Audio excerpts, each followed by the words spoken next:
Hello, everybody. Welcome to another episode of the Dork Side of the Ring podcast. I'm your host, the purveyor of all things dorky within the scope of professional wrestling and sports entertainment. I am Grum. Got that all in one breath. That's impressive. Hi.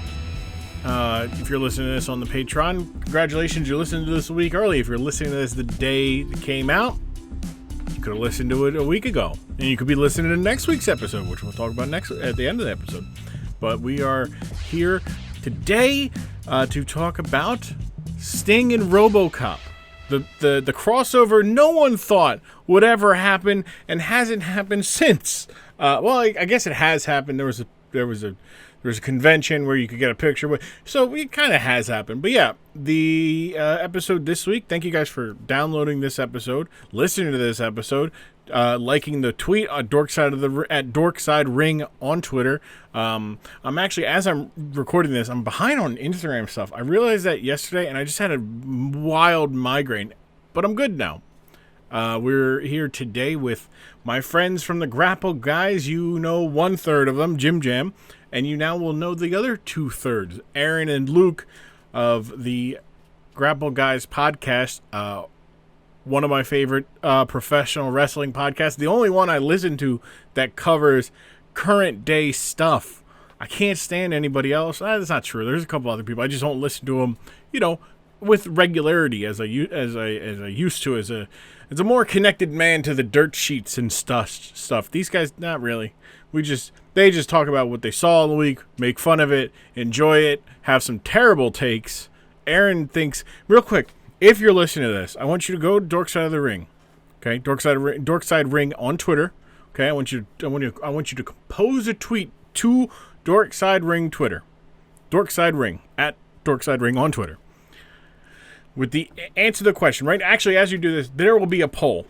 Is becoming a pilot harder? I guess the question should be, what's easier, becoming a professional wrestler or becoming a pilot? So that's it. Go there, hit that, go ahead, vote. I'll wait a little bit longer here and we'll get into it. Go in there. Yeah, that's right. Yeah, Dorkside Ring. You don't follow? Go ahead, hit the follow button real quick. You thought you were following, it's okay. But no, go hit the follow. Good. All right. Now scroll down a little bit. Okay, pinned there. You see it. It's pinned. Yeah, that's right. Vote whichever way your heart, however you feel. I don't necessarily. I have a side to this. I just won't tell you now. I'll tell you at the end of it. But go ahead, give your vote. You voted, great, awesome. Now we can get back to the podcast. Myself, Aaron, Luke of the Grapple Guys. I've been on their podcast. I've completed getting all 3 of them on mine, but I can't wait to have all 3 of them at once on the podcast to be a part of this. It's a good time. And here is us talking about Sting, Robocop, countless other things. Good Lord. But yeah, we'll be right here back on the Dork Side of the Ring podcast. Man, that's certainly a take. What? I mean, look, Bret Hart could absolutely be could in his prime could have. Sanchez had some decent seasons, man. Yeah, he had like 2 decent seasons. That's 2 decent seasons. Bret Hart had an incredible career. All right, that's the difference between them. He threw not one ball during that career. I don't understand it. I'm just saying. Look, it's he didn't throw any interceptions. He didn't have a butt fumble. That's also true. That's true. He didn't have those things. Actual information. He probably could. He could have started his career as a humble quarterback for the Calgary Stampeders, and then just like he could have been Kurt Warner. All right, he could have been Kurt Warner without the European. He could have just Canadian Kurt Warner. Without the European NFL trip.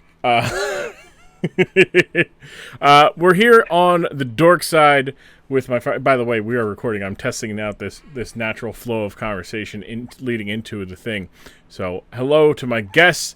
I shall introduce you. Well, if you're the audience, you already know who it is. We got my guys Aaron and Luke from the Grapple Guys. Vic Rowland, Aaron, one half of the Morton brothers. Luke Broads. if I could, I would say a last name that is very Italian, because for some reason, anytime I think of Luke, I think of like Luca, and then you think of like Luca Bargari, hey. Make up an Italian last name for me if you want. I don't mind. I will. Don't worry, I will. From the Grapple Guys, we've already had Jim Jam, Jay Sean on, but we've got our guys Aaron and Broads from to complete the trio. Eventually, we'll get the three of you on at the same time. Have ourselves a little 4-man booth. Shout out AEW Rampage. It's way too much auditory overload. Anyways, so just to plug our own podcast real quick. We actually just had a bit of a 4-man booth ourselves. This week's episode, by the time this drops, we'll probably drop around the same time because that's just what tends to happen for some reason. Okay. So we got our guy JTR. I don't know. JTR's been on this before, right? Yeah. JTR. Second episode, I believe. Yeah. So we got our guy Najee Harris. We got our guy JTR on the podcast. Nice. And that was a good time. I do hold the honor of being the first ever guest of the Grapple Guys, so that was good. We broke down Money in the Bank for like 2.5 hours. That's our highest listened to pod too. Hey, I'm just saying. Anyway, so we go alphabetically here, and since Broads is a B and Aaron, you're an A+ player. Broads is a B+ player. Aaron, why don't you tell the listeners a little bit about yourself, where they can find you, on the. Just plug yourself a little bit. Do a little bit of promotional. Promotional. Yeah, there you go. Do a little bit of promo work. Okay, so it's hard to, where do I even start, man? I'm a guy like anybody else, I put my pants on one leg at a time, I record my podcast one button at a time. I talk one word at a time. I do things in order, you know what? And I've decided that, that time is over. We're not doing anything in order anymore. You know what? Why? You know why? Because we're jumping the line from now on. Grapple Guys and Dork Side of the Ring are the top 2 podcasts, and I'm not going to hear any other words about it. There's nothing you can do to convince me otherwise that we are not at the top of the podcast game. No other podcast will ever be able to compete. So go ahead and shut them down now. Delete your anchor. Get rid of all of that. Like it's done for you. Streets is done. Streets is canceled. Broads. I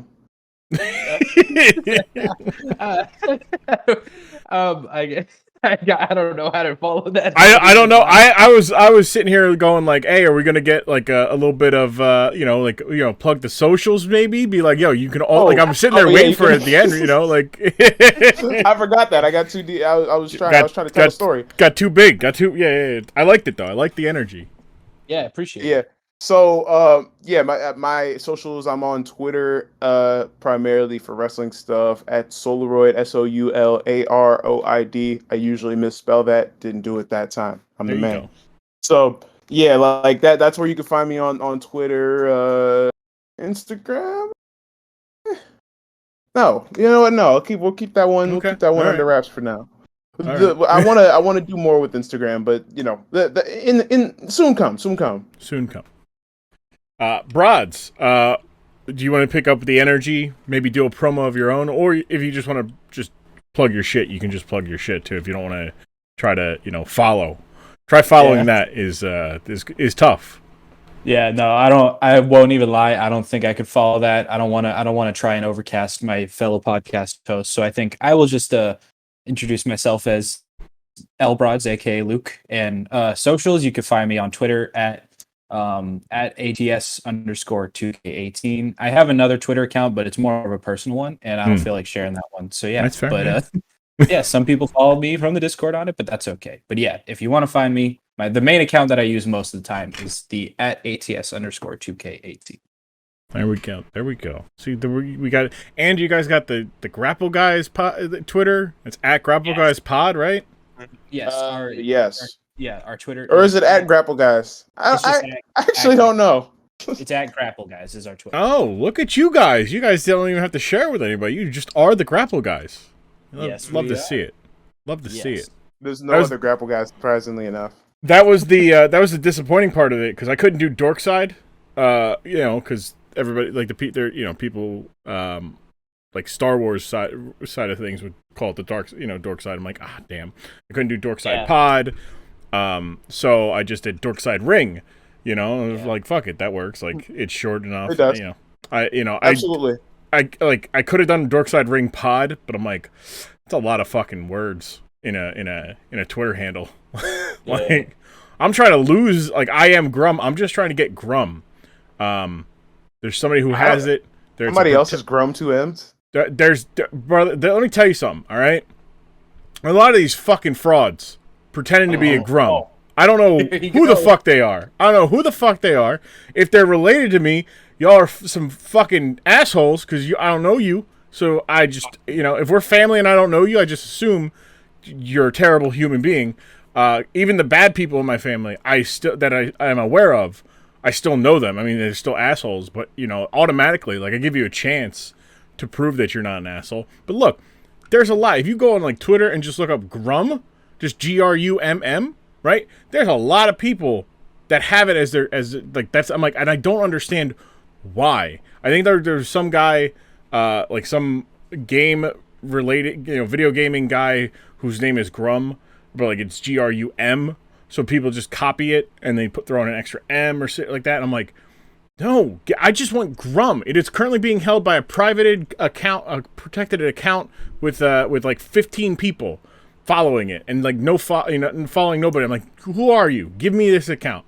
Sounds like they're waiting on you to drop the bag on it. I might have to. We gotta get this podcast up a little bit, get the Patreon going up a little bit. But look, that's I'm very jealous, but also very happy that you guys were able to get just Grapple Guys on Twitter. So that's good.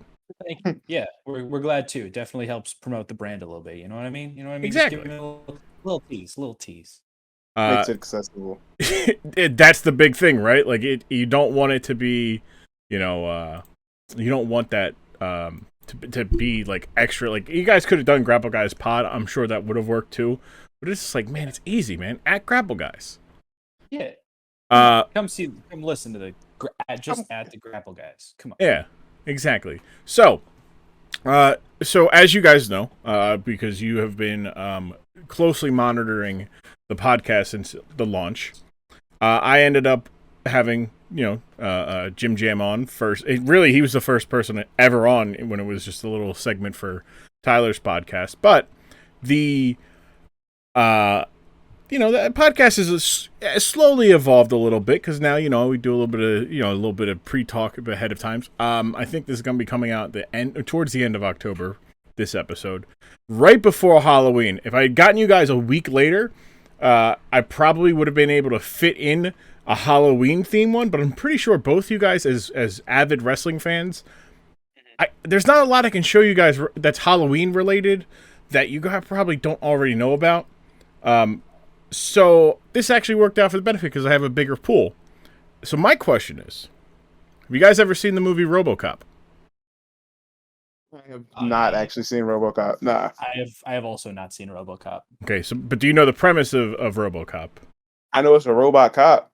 Yeah, pretty much. Yeah, that's the extent of my knowledge as well. Okay, so basically the idea behind Robocop is that it's a Detroit cop who gets who I believe he's ambushed and basically shot up, attacked, left for dead, and this robotics company in Detroit like puts him back together, but like replaces almost everything. But like they like reprogram his brain, they do all this shit, and he becomes this incredible like human robot combo of just justice. And he's like, they put him back on the case, and like now he's able to like really like withstand bullets because he's kind of bulletproof, except right by his face because his face is exposed. But it's pretty open face and jaw. You can still probably knock Robocop out. Absolutely. If might hurt. I think they may have like rewired his. I mean, I think it was just a matter of like design. I don't think it was a. I think it was more I got a solid rate. I got a solid rate. I could probably. I don't. He might have a reinforced. Yeah, but he might have a reinforced jaw, Aaron. Nah, that don't matter. Okay, fair enough. All right. So basically that whole idea is like throughout the movie, people in his life like come back and they're like, what, like like, hey, bud, you alright? And he's just like, robot. And then, like, occasionally his brain, like, chimes back in with, like, his human feels and everything, so the heart ends up winning and shit like that. General robot human shit. Okay. But it was a very big success because it was real cool. Like, it was, like, some futuristic Detroit. And so, like, some of the designs of the cars were kind of cooler. And just the idea of this robot. It does not age well from a technology, like, from a tech sense, because it's, like, this guy's just, like, walking like a robot. And it's like, nah, they could have just lit his ass up already, like, or gotten the fuck away. Like, he's moving too slow to catch these people, and he's robotic. Yeah, where's the brutality come into play? we're burying it. That's the other thing. There's no, like, actual, like, unjustified police brutality. Like, they're just brutal to, like, an actual, like, serial killer. I think that's about it. But, like, there's nowhere. It's very propaganda, because it's just like, here's this guy who was a good cop, got, faced these evil people, and then who left him for dead, and now he's a super cop who's a good cop. But yeah, that's the first one. I guarantee a cop programmed by cops is not going to be a good cop. No. Not Also, in the slightest. Not in this life. Nope. Not in this world. Not in this life. Not in this. Nope. You could make this movie in 2021. There's no way. I mean, but you're right. You couldn't. You could remake it in 2019, though. No. Yeah, they did. They did? They did. Because, there like, any some brutality in it. I don't think there was. No. What are you talking about? There better have been some brutality in it. No. That sounds like I'm looking forward to the brutality. No. Ooh, not you! This guy. I'm sorry, we're doing this on a Sunday because that's their recording days. So this is the best part about it. So Luke, the last Grapple Guys I listened to last week's episode, Luke was not there for. And it was just Jim Jam and Aaron here having a fantasy conversation for 15 minutes, and I could not pile drive that fast forward button faster. I'm like, I don't care about fantasy, and I'd stop to listen to see if you got any jokes off, and then be even angrier that I stopped. I'm like, I just because you guys have done this before. Was all real talk. Because you guys have done this before during basketball playoffs, where you guys are just like, there's nothing interesting to talk about in wrestling right now. AEW is just doing nothing. WWE is, like, in a holding pattern because they got fans. We're just going to talk about basketball for, like, 10, 15 minutes to fill this hour.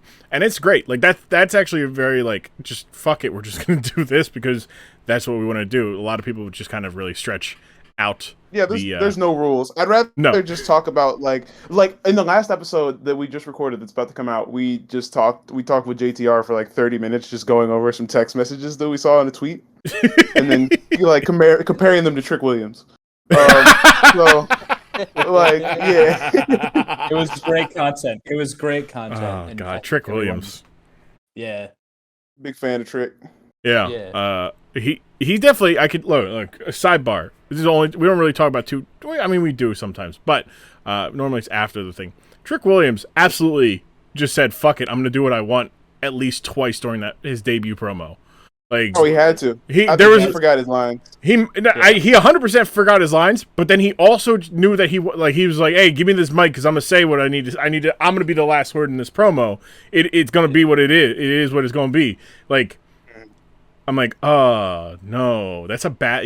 First off, you're not the star, my guy. That's Carmelo Hayes. Second off, you took the mic to say the last line, and it's bad. That's not a good catchphrase if that's what you're going for. Hear me out. Yep. What was it again? What did he say? He said it is what it's gonna be. It is what. No, yeah. I mean, I watched NXT 2.0 this week, but I did not remember that was the catchphrase, and now I'm remembering. I hope it's not as because it's not good. Yeah. It's not good. Yeah. I hope. Hear me out. Yeah. I don't hate it. I don't hate it. Used properly, it'll be cool. It is what it's gonna be. Yeah. And it's not terrible. I just don't think like the whole idea was it's just bad situation. That was ain't nobody seen here to see Trick Williams at the moment. But yeah, okay. So RoboCop, big. It holds back to just a little bit back to it. The original Yes, there was a remake. I don't recall if there was any police brutality. It's probably wasn't going to be because God, the people who would want to see RoboCop would not stop bitching. So I kind of do wish there was. But I would have remembered I'm only them. here to see documentaries. So the movie came out in the 80s, before all of us were alive, and it was a big hit, as I said, and thanks to like Star Wars and Godfather and other movies having success, having a sequel. RoboCop 2 would have a sequel. It would launch around the late 80s, early 90s.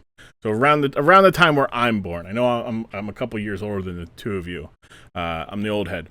So naturally, as wrestling is to do, wrestling decides to get involved. Or, it gets used as a vehicle, and they try to cross promote, and they reach out to, be like, hey, you have anything you need to promote that you would like on our, thing, or vice versa. So RoboCop gets involved in some promotional time on WCW television. Oh, you said WCW. Okay. Oh yeah, you're expecting WWE. Maybe see RoboCop chill with Big Boss Man. Maybe maybe hang out with Hulk Hogan. No. Yeah, no. As soon as you said WCW, all bets are off. All bet. Especially in the late '80s, early '90s, because they're going through this change.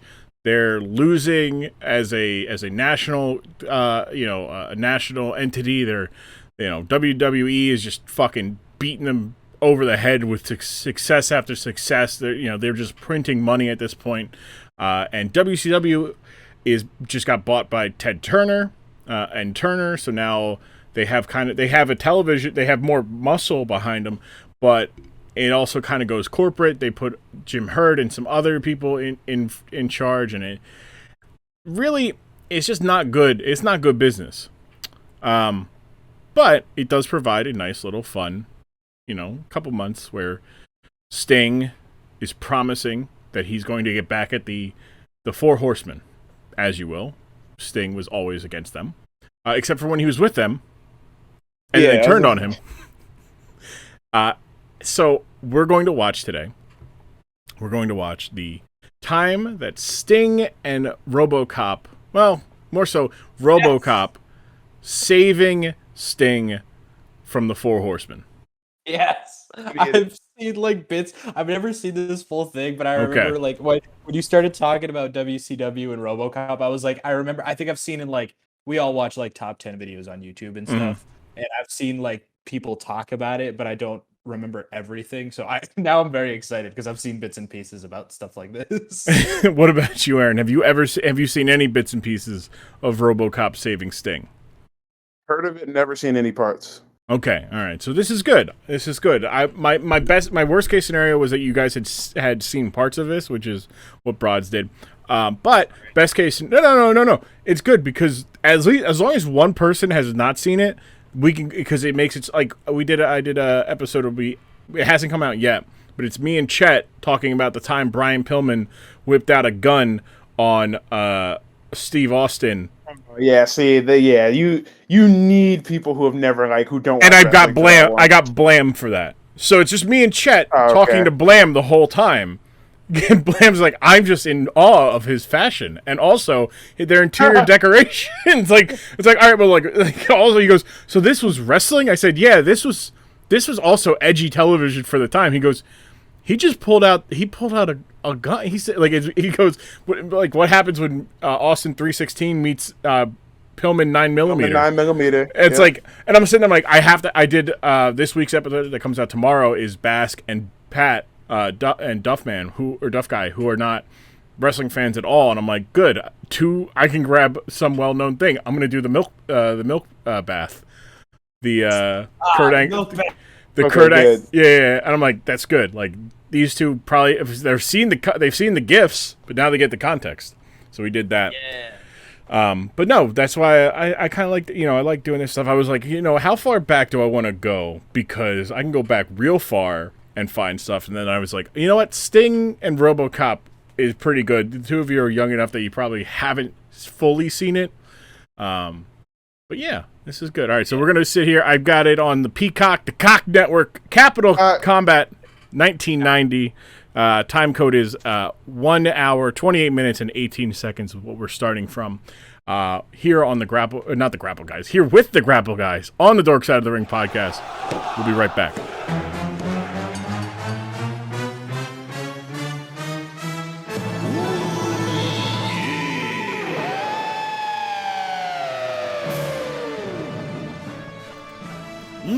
Yeah, let me tell you something. Oh, yeah, get you here today, to talk about the Patreon, the Grum's got going on, patreon.com/Grum, We're talking about the early access to podcast episodes like this one you're listening to right now, Or you also got the episodes, little episodes in between, maybe, what do we call them, the live watch-alongs, that's what we're gonna call them, maybe, that you can listen to either audio or video. I know right now there's some video there, there might be just some audio stuff, but got all that going on, and if you go even higher, you're gonna get exclusive episodes, only listenable, on Patreon, so actually, that's cool, I got a little bit of a sneak preview, take a listen, If they had popped a flat live television, I would have pissed. Like, you can't do laughing. this. Like, you can't do this in, like, Philadelphia.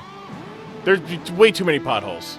They do trying to give somebody fucking Michinoku, trying to give him a Michinoku driver and hit a pothole and drop him on his fucking neck before he's ready. They do this shit in Philly, and out of nowhere, as you're driving, you just they're driving along down a road, and you just see a car blazing at top speeds to get up there, and then it's Gritty from the NHL, and you're like, oh, it's Gritty. Oh, so you can get that content and more, over at patreon.com/Grum. You can also follow the Dork Side of the Ring on Twitter at Dorkside Ring. DorkSideRing. First name Macho, last name Grum. That's who I am. You're listening to Dork Side of the Ring podcast. Appreciate you listening. Also while you're here, go to the Apple Podcast store. Apple Podcast application. Go to the Dork Side of the Ring, leave a 5-star review, and I will read it.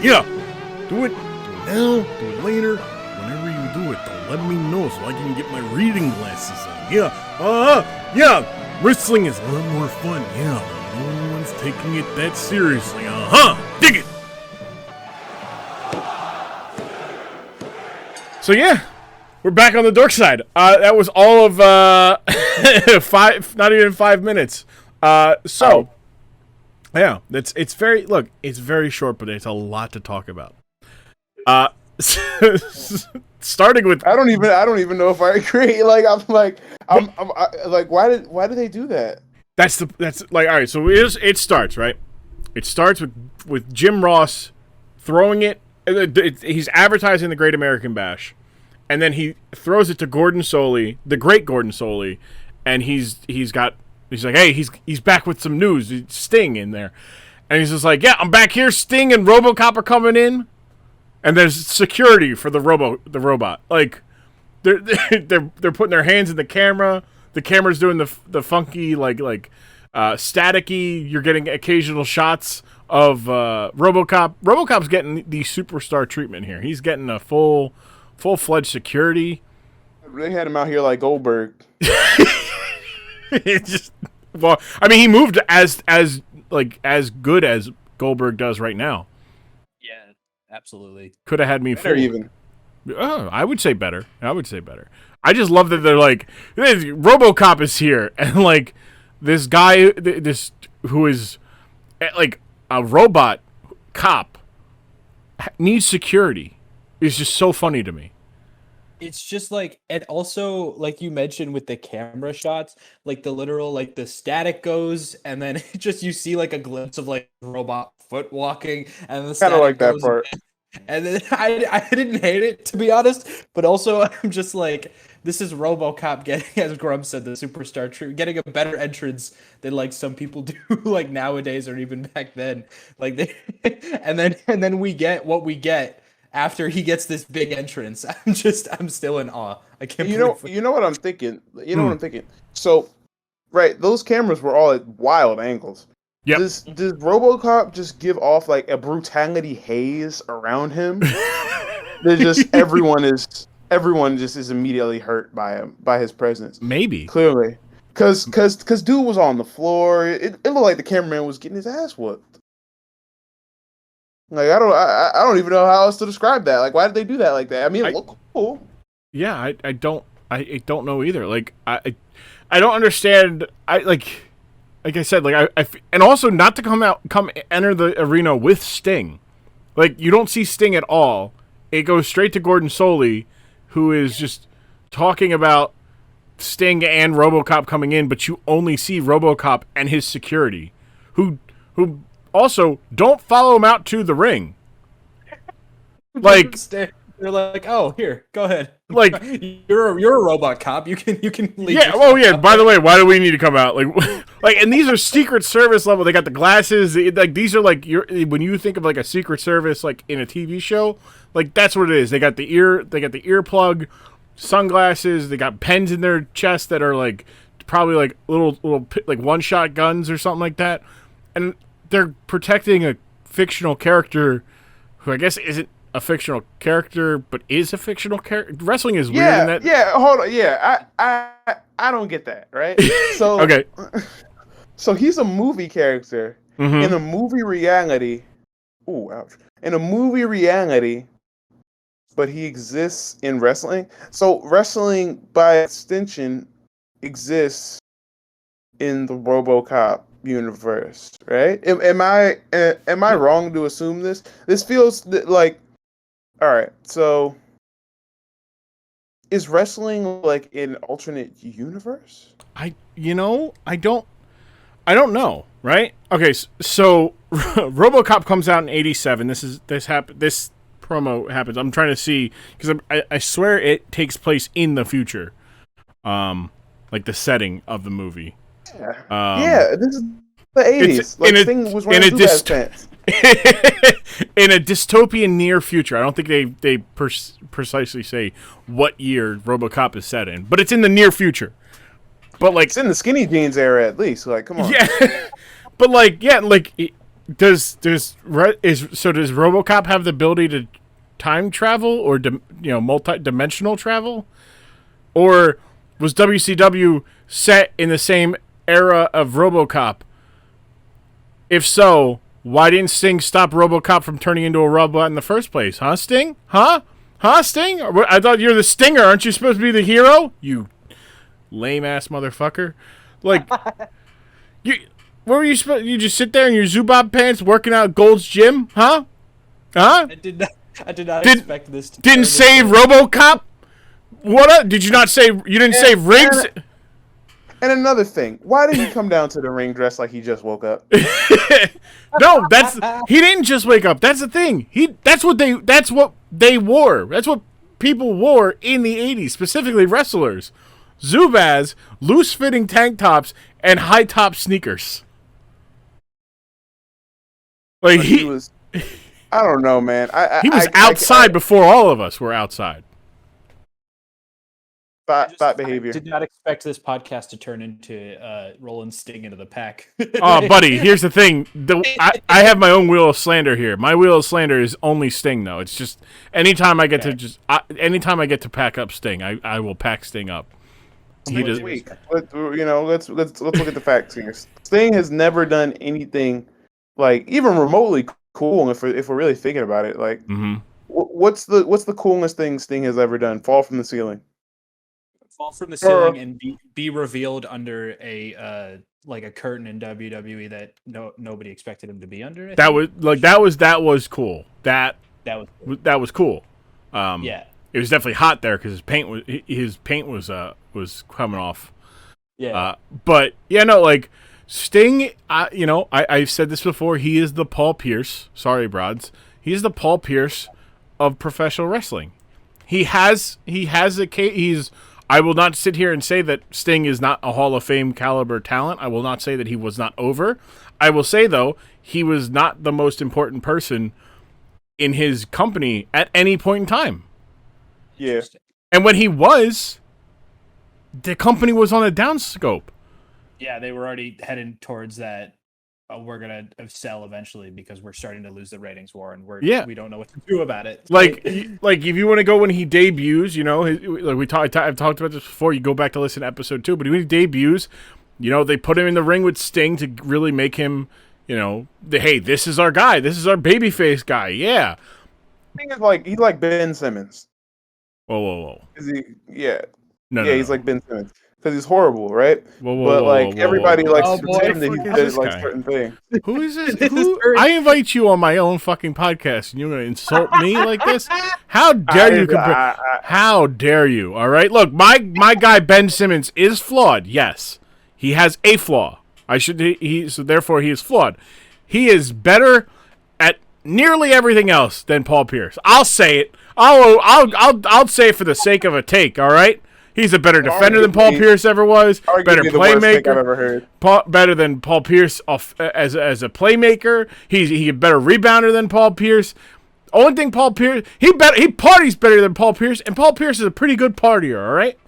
Oh, he's partying with Kardashians, man. That's kind of whack. It's still better. Look, it's still that's a big party. It's a big party. Paul Pierce has hookers and blackjack. Pretty cool. You don't think Ben the Kardashians got hookers and blackjack? No. Also, he's if they don't, that's a problem. It's all that's a problem. They need to up their. I mean, you're right. That's fair. But Sting, not just he was 80s cool. That's what I'll call it. He's 80s cool, and he just never became cool again. Once it got into the mid 90s. Is he even cool though? I wasn't alive in the 80s, right? But when I think of cool in the 80s, I don't think of that. I think of leather jackets and leather pants and the wife beater and that mohawk that the white people had that looked like you're thinking of punk. You're just thinking of punk rock. You're just thinking of punk rock. That's what you're thinking of. No. I'm not thinking of punk rock. I'm thinking of. Oh, are you? Yeah, you're not. You're thinking of the 50s then, my guy. You're talking about a greaser, like the Fonz. One is seeing Gigi Allen, and the other one is seeing. Are you talking about G-Eazy? Like G-Eazy's whole aesthetic. You think that was cool in the 80s? Yeah. No, that was cool guy. No, that's not an 80s cool guy. It's like a 60s cool guy. It's a 60s cool guy. Yeah, the 80s were one of two things: either dumb, bright, and colorful, or hair metal. That's it. Those are the only things that are cool back then. The only two personality traits. The only two personalities of considerably cool people in the 80s are bright and colorful or hair metal. You're either Motley Crue or you're really into surfing. Basically, no, exactly what it is. That's what Sting was. Yeah, he was the thing. You also had a third aesthetic that was kind of later, which was the hey, I'm gonna wear my varsity jacket look. Eddie Murphy rocked that look in every movie he was in during that time period. It was just I'm gonna look up. Yeah, I was gonna say Sting did kind of get that look off too. Though. Yeah, no, you know what? I'll give it to Sting. He had fits in the 80s. Yeah, look, that I'm not gonna lie. I think I could definitely see people rocking what he wore at Capital Combat 1990, 2-day. No, Capital Punishment. Capital Punishment is two different things. One is a WWE pay-per-view, and the other thing is another thing. Yeah. But I associate Capital Punishment WWE pay-per-view with R-Truth. Sorry, I just wanted to put that out there. I not associate it with No, it's very true. The man at the time was smoking indoors. The biggest heel. That's so fire. For fucking heat, he just lights up a cigarette. I can't. I fucking can't. It's incredible. Incredible. Blue. I'd have been blowing it in kid's face. WWE Championship. Well, it's also apparently this is R-Truth just knowing shit going on. Apparently at the time because that angle was in London. Apparently they had just passed a unanimous bill or something like that. Smoking indoors is illegal. So he did it anyway. That's and funny. He did it, yeah. So it was just extra, and I'm that could have just been a rumor that was on the message boards at the time, but yeah. 80s. I just googled what people were cool in the 80s, Michael Jackson. I feel like he's an exception to the rule. Like he was just cool in general. You got couple canceled people. That's always good. Sure. Yeah, there's gonna be tons of those. There's a ton. Yeah, you're gonna sprinkle in some.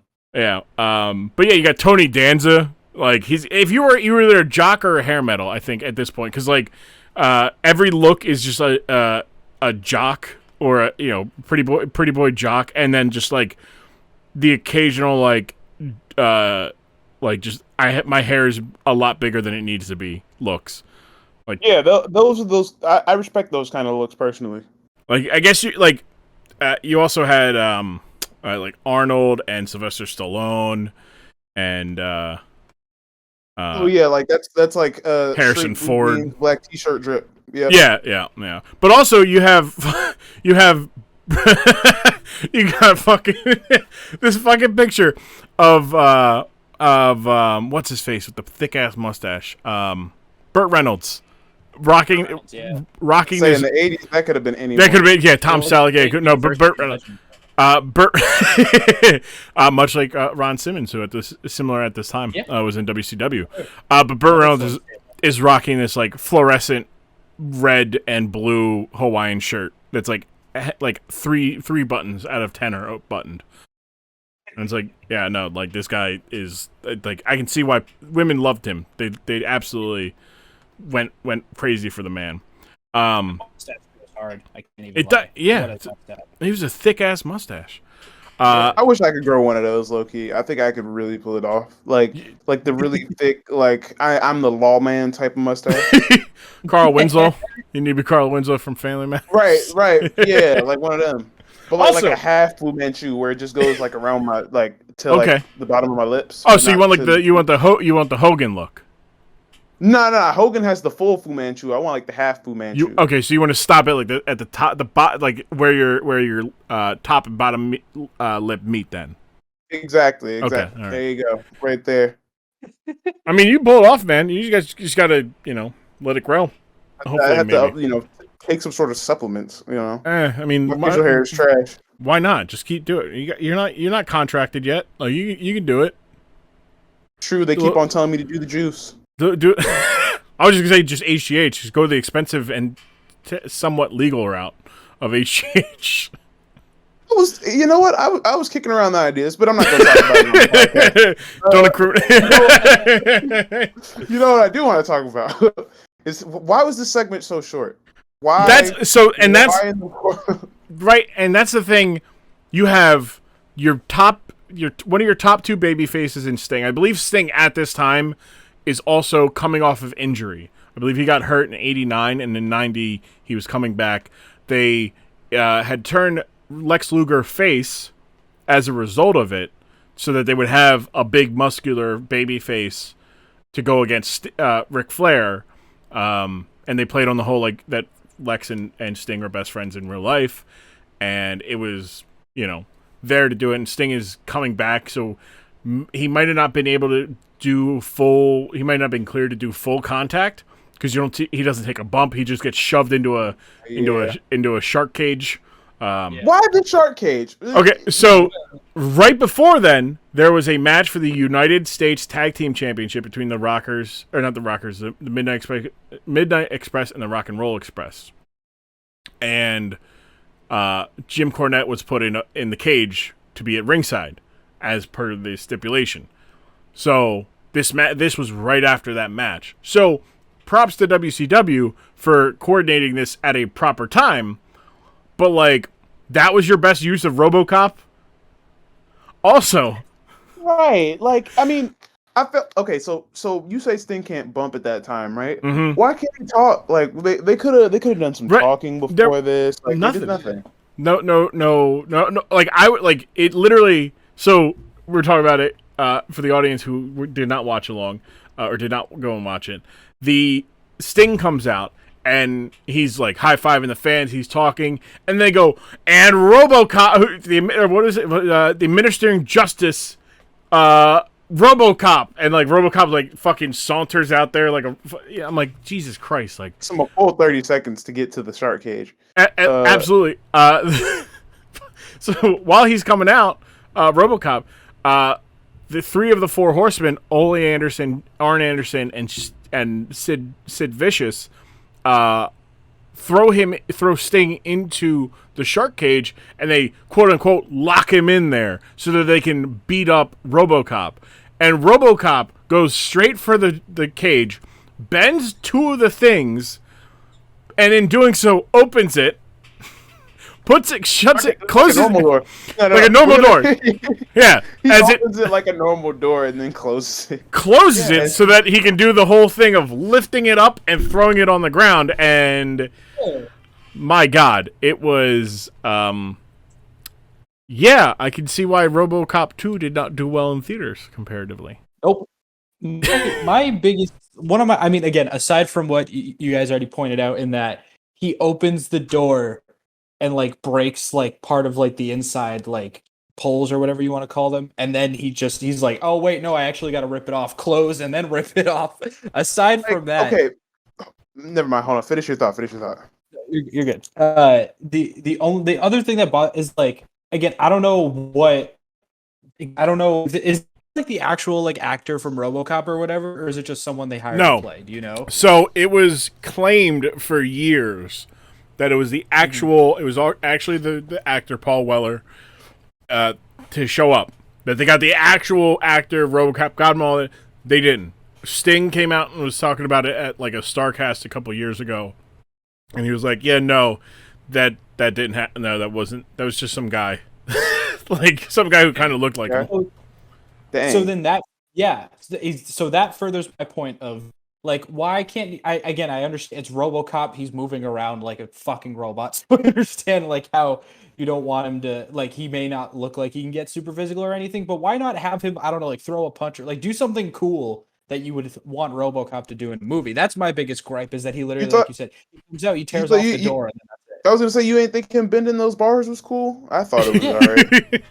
I thought that was cool, but like I want him to do a little more, because then like we see like Arn and Sid and everybody go back off into the crowd like scared as shit instead of like they're like, oh no, they did not look scared to me. I was gonna say they didn't even look scared. They were like, all right, we're done. Let's get walking. Like scared probably wasn't the right word. Arn and God bless Arn Anderson for trying to threaten RoboCop, because we're gonna beat you into the bucket of bolts you are, and like it just gets ignored, and they're like, all right, we'll get you guys later. We're just gonna slowly walk out into the crowd and stare at you and hope for the best. Like, I know Ole Anderson hated this. Like, Ole Anderson hates everything. Like, there's not a thing in the world that Ole Anderson likes.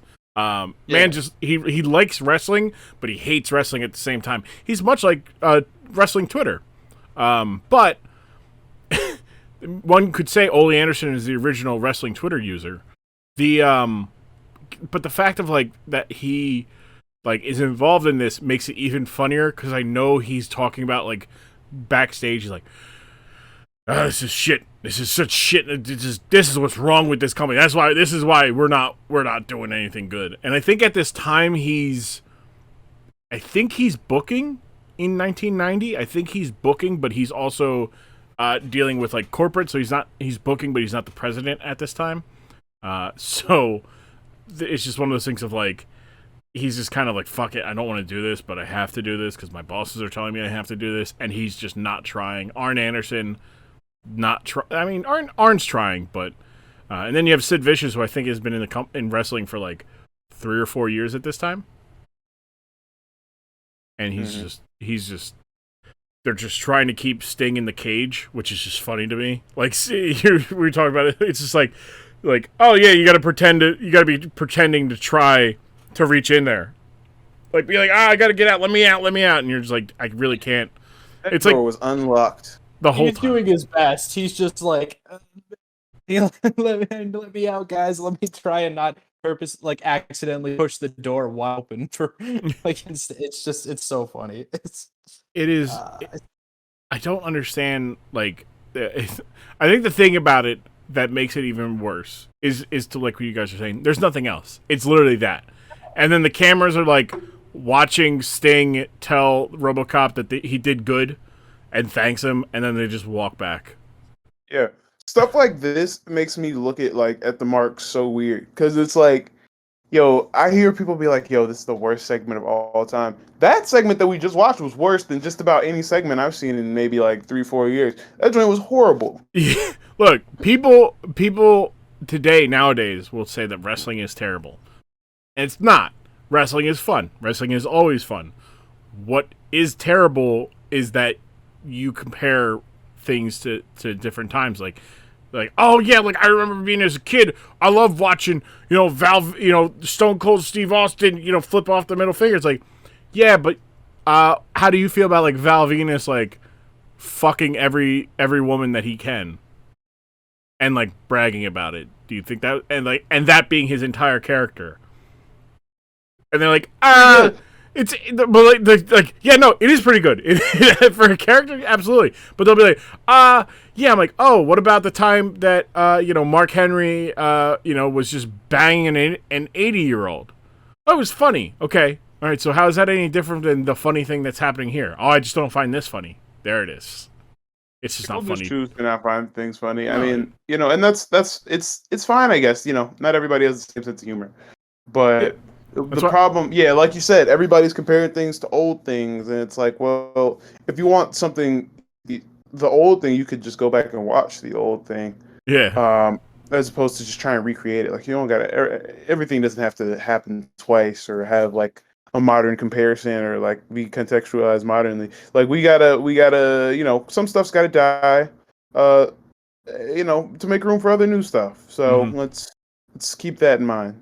Yeah. Like I'm watching WCW. I've been watching for the last couple of years, like WCW, before I go to bed, like from the time Nitro started until it closed. And I'm in like June of 2000 right now, and it's just you want truly awful, like the product, like they did a thing where Ric Flair collapses at the end of a Thunder, and Vince Russo, who is an on-camera villain at this time.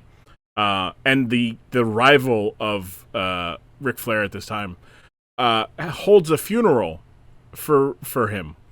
But right before the funeral, also in the casket is just a big nose. That's it. Like that's all it is. It's just a big prosthetic nose. Not even a good joke.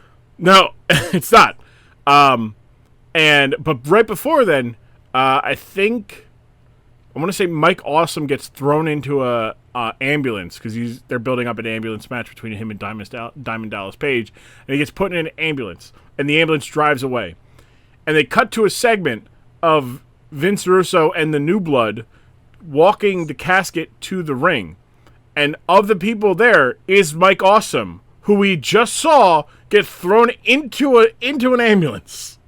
Jesus Christ. Like continuity errors continuity errors are just abundant here. There's things air out of order, like pre-tapes air out of order.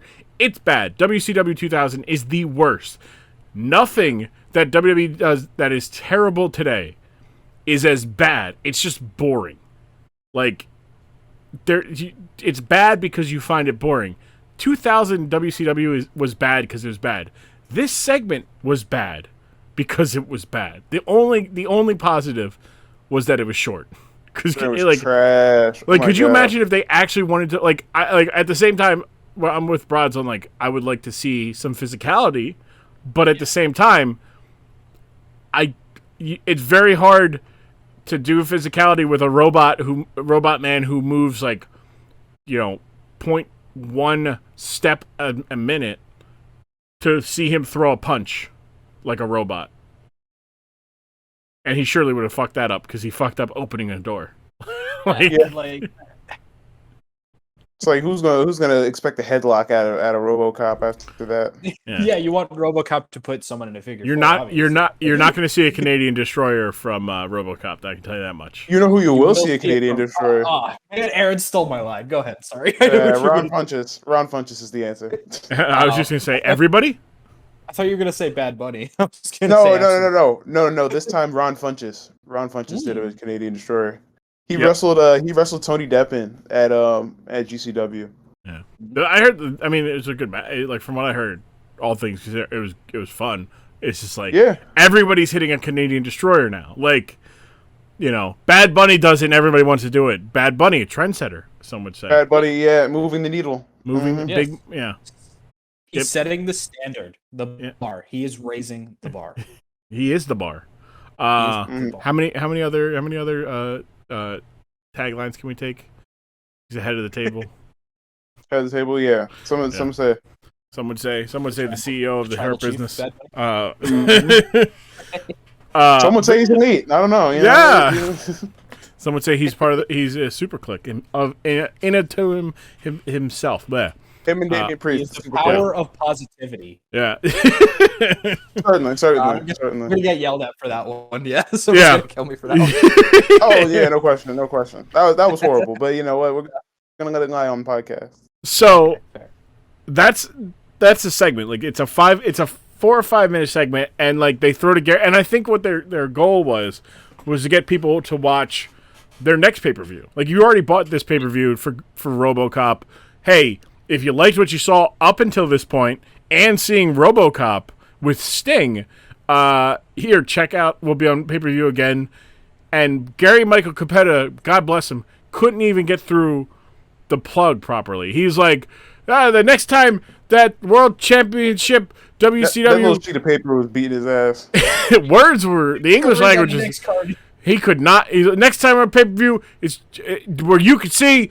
WC Sting return. The return of Sting is in Baltimore this day, and I'm like, holy shit, Gary! Like That man was hurting. Like that were you that flabbergasted by RoboCop ripping off the door? He might just have been. I think he was like, might holy just have been. shit, holy shit, that was Couldn't believe amazing. How bad it was. He genuinely couldn't believe how bad it was, and he was like, "I'm flustered. I can't even read English properly." I still can't get over the 4 Horsemen, or the 3 of the 4 Horsemen, because Ric Flair was prepping for his match against Lex Luger in a steel cage, where they just walk out. they don't try to like. They have the numbers advantage. Like, look, I'll take Sid Vicious over the RoboCop 9 times out of 10. Yeah. Because I like. as long as it's not softball season. Mm-hmm. That'd be the only I time. feel like. Oh, sorry. No, we go. Go ahead. I was like, I remember like specifically, I thought I remember like this happening as well, was when he's coming out and they first cut to them, like to Arn and Sid and everyone. Like they're, I can't remember which one of them. I think it was Arn is like holding his like hand out. He's like, whoa, slow down there. We were not ready for RoboCop to come out, even though you just announced that RoboCop is coming out. We were not expecting this to happen. And it's just the best. They're like they do their best to make it feel like it's a viable threat of what's about to happen, of again RoboCop coming to quote unquote save the day. But I don't know, just everything, like it's so funny and so awful at the same time that I might start to be liking what happened. I'm glad this happened. Oh boy. Oh jeez. No, that's just no. It's absolutely. It's I don't even think this can qualify as so bad it's good. No, it's right on the edge. It's right on the edge. Like it needed a little bit more overacting. It could have been to be like bad. I needed like the 4 Horsemen. I needed them like sprinting away out of fear. That's I needed them like just on the run away from fucking RoboCop, or RoboCop to fucking pull out a gun on them. Like that's like that's what this segment was missing was the RoboCop, like just doing the like, because the thing about RoboCop, since you guys both have not seen the movie, so the big key thing is he like swirls his pistol before holstering it, and that was his big like human thing. It was like oh, like yeah, he's so cool, he could just do that. Like he'd be at the the firing range, he'll let off a clip and then put it in his holster, and it's like that's not how you're supposed to do that, but okay. It was very dangerous. Very dangerous, yes. And so like one of the big moments in the movie of like he's still in there is they're like he's just firing off guns. Like I think they got him firing a shotgun, they got him firing an assault rifle of some kind, I think, and then the standard issue pistol that they got, and he does it, fires it, he does it perfectly the same way and puts it in, and then like his former partner was like, he's still in there. Like, oh my god, okay, so this is the same guy. This isn't just some robot. Okay, this is my partner. And like they're just like, all right, like not even that. They don't even do that. They don't have him come out with a billy club or a nightstick, nothing. Like just give him something other than being Robocop, because like the movie, it's a real big disconnect between the promotional aspect and then what actually did. Because like you would want, if you're gonna promo Robocop and if you're gonna be like, hey, also Robocop 2 is coming to theaters in this summer, like have him do something that he does in the movies so that people go, oh, this is great. And this is very reminiscent of the very first episode of Dork Side, where they had Chucky promo the Bride of Chucky, but all he did was just shit talk Rick Steiner, and that was it. And he literally is sitting in a director's chair of some kind, just talking about how you should just watch his movie for some real violence. And I'm like, and I'm looking at like WCW is bad at doing getting promotional stuff involved. Yeah, they clearly didn't know or understand how to capitalize on, again, like you said, like getting like promoting movies and getting like that. Like when you have that deal in place, you gotta execute shit better than that. That's just bad. Yeah.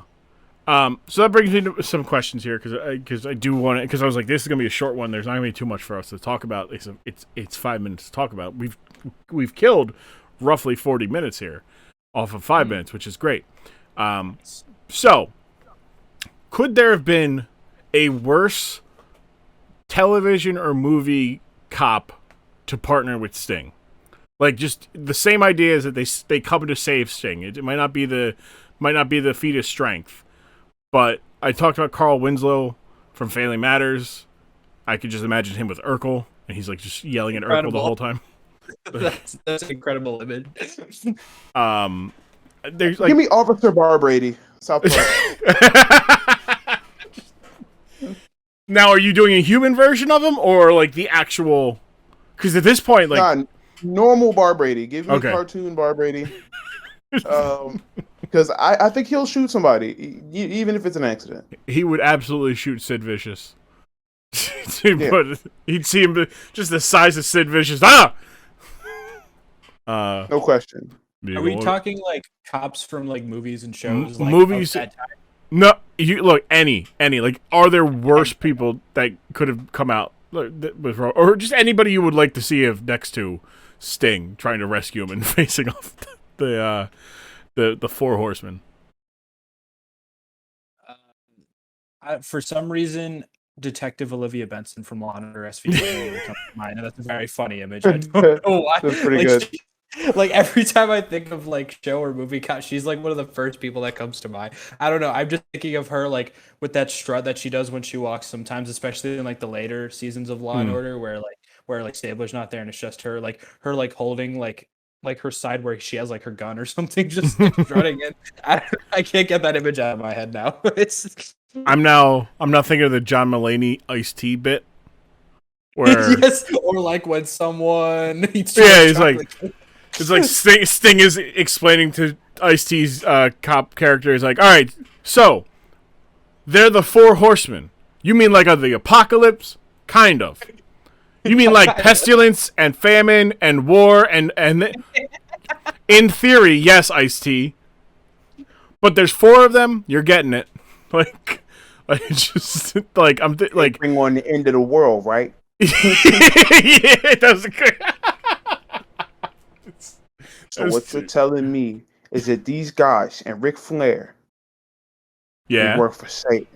No, go too far. Reel it back. They work for themselves, Ice-T. They work for themselves. That's very interesting. This is Capital Combat. It's a fight. There's a shark cage next to it, so you're saying there's shark-infested waters? No. These horse ride sharks. And there's a shark in the streets, and we have to take them down. Why are they called the Horsemen and not the Sharkmen? It's not. I see. You're asking too many questions. I see. We're losing the plot here. I see. All right, let's get back to the idea. You have to save Sting. Who is Sting? The singer? I don't like his music. I don't like his music. He I don't can't like- really play bass. I'm not a big fan of the Police. Yeah, but I thought you were. Oh, That was man, just like I thought you just weren't a fan of like actual. No, them and the band. The band as well. Nah. Could you imagine if that? What else we got to talk about? I actually got to go soon. Oh, we the last one that I had was the idea of like who are the best like movie promotional like wrestling crossovers. Like the first one that comes to my mind was like Hugh Jackman when he was advertising the Rock'em Sock'em Robot thing. Yeah. And he knocked out Dolph Ziggler to help out. Yeah. Like I feel like that. Solid run. Like other than Bad Bunny, like You're talking about Real Steel. Real Steel. Yeah, that was the movie. Yeah. That movie's fire. I love that movie.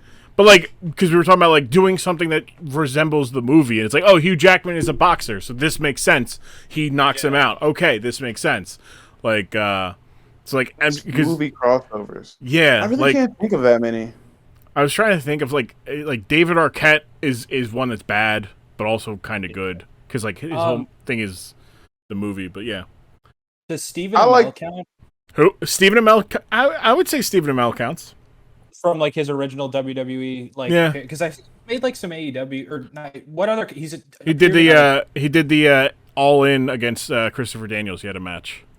Yes, that's what it is. Yeah. But like I feel like his original appearance where like he actually had a match and he like took a lot of bumps. And did that I feel like that was pretty good to promote his show.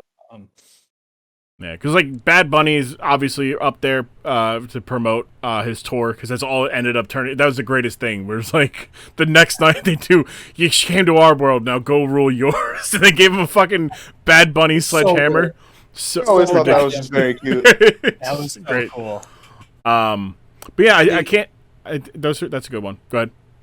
No, sorry. I was gonna and it's going back to the Hugh Jackman thing as well. The thing I loved about when they did that was Ziggler sold that for like weeks. He was like, I have like my jaw is like frozen. I haven't been able to eat solid foods. How would you like he was doing great heel work being like, how would you guys feel if you had to sip through a straw for however many weeks straight? It was like they sold the shit out of it, and that's when you know you had like an effective celebrity appearance. I feel like it was really good.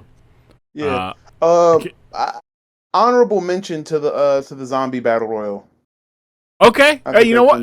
Yeah, that was a recent. Yeah, that's a recent one. I thought, yeah, that's a nice one. Like, it's something new, right? You know, which is good. Yeah. It was like last year, something like that. Yeah, I'm trying to think if there was any other cross promotional ones that were good. When Mike Tyson guest hosted, did he have anything that was he plugging anything? I don't think he was. Himself as a boxer, I don't know. Yeah, I guess. I don't know if there was anything going on around that time. Because I was like, I was like, Pat McAfee's there, but Pat McAfee's like, an athlete, and B, also wasn't really promoting anything. He was just getting a job. He was enjoying himself. Yeah, he was. Yeah, so it's very tough to be like, oh, like this. I guess the only other one I can think of, never mind. I thought it was, but that wasn't it. There's been some good ones. Most of them are bad ones. The Hugh Jackman one stood out as very good because it's like, hey, here's what the movie's about. Hugh Jackman punches people. Here's what Hugh Jackman's going to do. He's going to punch this guy. Yeah. I think it's about. I mean, it depends on how, like, I don't know. I feel like there's probably way more movie crossovers that have happened, but none of them are really memorable enough to where it's like, not memorable enough like a Sting saves Robocop or like a Zombie Battle Royal or something like that, or like I was about to combine Stephen Amell and Hugh Jackman's name. When Hugh Jackman punched Ziggler in the face, like there's good ones, but there's really not that many, and I know that there's a ton of crossovers, so that should say something for the shooting percentage of these cameos and stuff. Yeah, like there's been a lot of matches. But I was trying to think of just single, like promotional vehicles almost, like and that was where I'm like Floyd Mayweather was a good use of a celebrity, but he wasn't promoting anything. Like same with Tyson, Arnold maybe because Arnold when he came in for the SmackDown in the late I don't even 90s. remember that. It was like the second or third thing. He basically came in and screwed over Triple H and like helped The Rock. But yeah, like there's been a lot of guest stars in wrestling, but it's just not like that have been anything like I've done this talk about like James Brown. He danced. He wasn't necessarily doing anything but promoting anything. Maybe Master P also could be bad. That one time that Offset just came through to introduce I think he introduced Charlotte Flair. Yeah. Yeah. That was pretty good. I like that cameo. I think the random, like the one-off, like just okay, I'm a celebrity, let me come and do stuff. Like those work better than like trying to like feed in more from like a whole movie into your wrestling. You know, I'm sitting there. Kevin Federline could have been if he was promoting something. Actually, you know what? I would say Leslie Nielsen from Naked Gun fame. He showed up in 1993. Helping the search for Undertaker, and was and just did that. Because also, you know, it's a detective movie. Also, again, Mickey Rourke. I think Mickey Rourke was another good one. That I just thought of as well was, I mean, I don't think this whole thing was good, but do you guys remember when they had the Muppets on? Yes. Yes. That I enjoyed was Sheamus's interaction with Beaker. That was very funny. That was good. It was a good. Sheamus interacting with the Muppet sounds pretty funny. Yeah, it was great. I think he was claiming to be like legitimately related to Beaker. Like he was like, I saw you at the reunion or something like that. Yeah, very self. This great thing about Sheamus is he doesn't take himself too seriously. Much like you shouldn't take wrestling very seriously because it's wrestling. It's not supposed to be serious. Final thoughts of the time that Sting was saved by Robocop from the devious Four Horsemen. Aaron, go ahead. We'll start with you. Yeah, I don't think I'll ever see that again. You're not gonna go and be like, you know what I really want to watch? 5 minutes. I got 5 minutes to kill. I'm gonna watch that. Nah, I'd much rather watch Edge. Smashing on Lita in the ring. I'd much rather watch that. It's good. You know what? Call me for that episode if it hasn't already happened. Yeah, no, I haven't yet. That's also another one where I'm just like, that's an interesting one to do. Also need it because like we as wrestling fans, live sex celebration absolutely know about. Non-wrestling fans, the highest, like it's like the most viewed segment of all time. I think it's like second or third. I know the whatchamacallit? I did do the Rock This Is Your Life. No, that was more. Sex Celebration was more. Was it? Yeah. I know at the time. It was at the time This Was Our Life was the most viewed one, and then it was that afterwards. Okay. I couldn't remember if it was still. But yeah, no, those are the kind of ones where I have tagged as like get at least one not fan to be like, hey, like by the way, so here's what happened. Man won his title, and then the next week said that I'm gonna fuck my girlfriend live on television, and then did. So that's money. That's dollar signs. And then was interrupted by his rival and got a hater. Yeah, big hater. Broads, what about you? Final thoughts on Sting being saved by Robocop from Capital Combat 1990? I'm on the not the complete opposite end of the spectrum from Aaron, but like in terms of this, I'm on the opposite in that I will go if I ever need a good laugh, I'm gonna go back and watch. I'll probably watch the whole thing, but I will specifically watch the moment where like I mentioned earlier, whichever one of them like holds out his hand trying to stop Robocop from rushing to get them, and then two, the moment where Robocop tries to rip off the door and just fails miserably. I will absolutely go back if I ever need a good laugh to watch those two moments. Maybe that part. It was. I swear, I want to go back and watch it just to see if Sting has to remind him that he has to pull it up, to rip it off. Because I think what he tried to do was like rip it straight out, and that's not how it worked. So, and also Why Jim Cornette could have gotten out? Is he just not as strong as Robocop? Like that doesn't look like that. That's a good hindsight thing. Like, did he never realize? Could he just like? Could he have not just told? Could he not just told Bobby Eaton and Dennis? I think it was Dennis Condrey at the time. Just to help him out. Just be like, lift it up. Be like, hey guys, lift this up, and we're good. We're good. We broke it. Be better, damn it. Could have saved Sting from being trapped for all of a minute. Mine is going to be Sting's fit when he walked out. He's rocking the pink Zubaz, white Gold's Gym tank, and some black and white high tops. I just can't. I can't. Vibes. Big vibes. Man was comfy. He's like, if I'm going to do this, I'm going to be comfortable. So that was it. Thank you guys for coming on. Next time I get you guys on, we'll get Jim Jam in here, and we'll have a proper dork side crossover with the Grapple Guys, and I can show the three of you something. Hopefully, none of you have seen. For sure. I know whatever I'm going to show you guys, Jim Jam has not seen, because Jim Jam's like, I refuse to go back and watch old wrestling. I'm not going to do it. You can tell me, you can pay me to do it. I'm not going to do it. I think Jim Jam said he started watching wrestling in like 2013. Which yeah, I don't even know how yeah, he's very, very recent. But like, I don't know how you get into wrestling from like that period of time, really. But I didn't start watching in 2010, but I was also 10 years old at the time, so that's why it encapsulated me. Yeah. I was gonna say, I mean, Jim Jam's not. I think Jim Jam's around the same age as you guys, like maybe a couple years older. I think he's my age. I think we're both 23. Yeah, so that's he was 15. Like it's just like, you know, I think I had asked him about it. He said the reason why he got into it, and I have to go back and listen. It was episode 3, but it was just like he got into it. He saw some shit that he was just like, what the fuck is this? And then just kept watching it. Which I mean, that's what happened for me. I watched Mankind get thrown off of a Hell in a Cell, and was like, "What the fuck?" Mine. I'm sorry. No, good. Mine was just like it was kind of like that, and like stumbled upon an episode of Raw, and it was in the middle of like the ring tournament in 2010, and I was like, "Oh, this seems pretty interesting." And from there, it was just all of that. Oh yeah, turn away. I actually just remembered my moment. My moment is Snitsky punting the baby. That's mine. Oh wow! See, that's a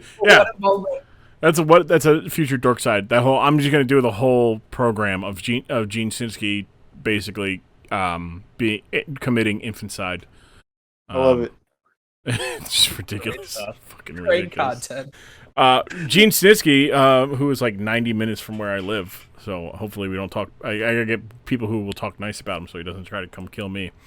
Gotta link up. You gotta get him on the pod. Yeah, I have an into the Yeti Ron Reese, which next week's episode, as you're listening to this, we are talking about we're going to talk about the first half of that big event, which is the Sumo Monster Truck. I don't know who I'm getting to record it with yet, but all I know is I'll let you know, the audience know after we close here, because I'll tell you at the end of the episode.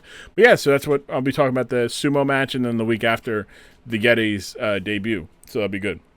A lot of fun. So, one last time, plug your guys' shit. Broads, Aaron, you guys pick who goes in what order.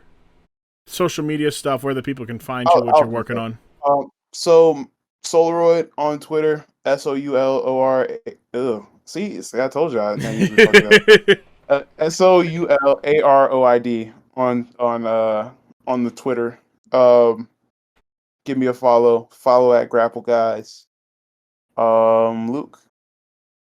For me it's at ATS_2K18. And like I said, for our pods Twitter, just go at Grapple Guys. All right. Thank you guys for coming on. Appreciate it. Look forward to having you guys on again. Thank you for having us on. Who would have thought? Who would have thought having on 2 wrestling fans? I think it's like the first. I don't know if I've had 2 wrestling fans on at the same time. I think I've had like maybe one. You know, I've done the one is, one isn't. But I think that was the first. Now that I'm thinking about it as I sit here recording this outro, I think it was the first time I've had 2 actual wrestling fans, like to this day, that are still wrestling fans. on and had to bring him something from the depths of professional wrestling and the dork side of professional wrestling. And we did. I think we did. It was a good time. A lot of I was thinking about it.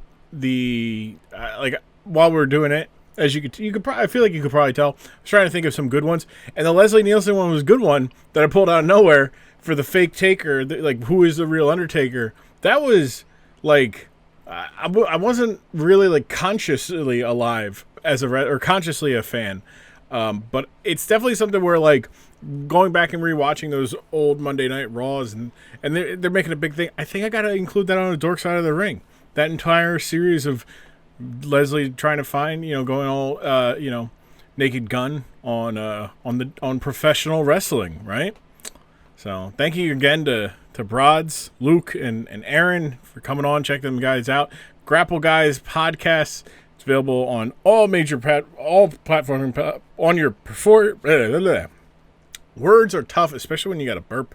But hey, Grapple Guys Podcast, professional wrestling covering the latest in professional wrestling from a perspective of people who actually enjoy professional wrestling. Much like how, a lot of podcasts today, they only talk about what they really like. If they didn't like something, they'll touch on it, but they won't. I mean, they'll make fun of it. The wheel of slander is a thing, but it's really people who actually enjoy professional wrestling and watch all of it. So, at least, AEW, WWE stuff, occasional Impact and Ring of Honor stuff, and independent stuff. Go check them out. You can find them on your preferred podcasting platform. Grapple Guys, Luke, Aaron, and Jim Jam, Jay Sean. It's just weird. It's just weird to call them by their government names.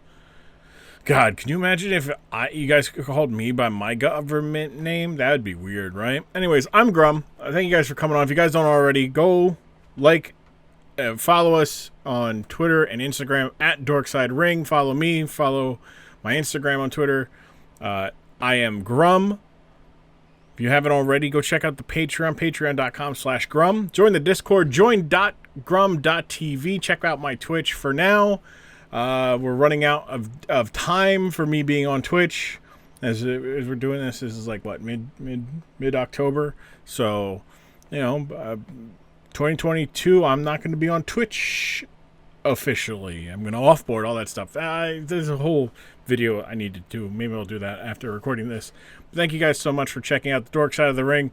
I appreciate it. Next week's episode is available on Patreon, by the way. It is myself and my friends from Twitch, Imperial Jedi and Slay 3K, friends I met through Grand Theft Auto roleplay, not online, but GTA RP. And